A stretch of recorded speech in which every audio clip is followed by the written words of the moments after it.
faith and will withstand until the end of times. Father God, make us free to worship you.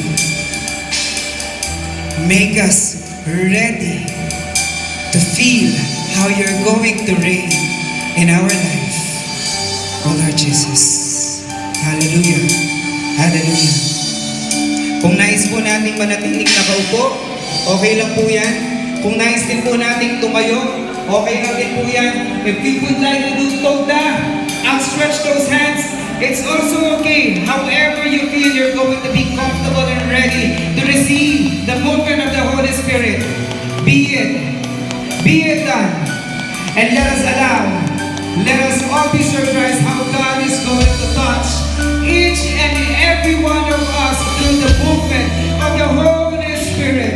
Oh, hallelujah. Hallelujah. Hallelujah.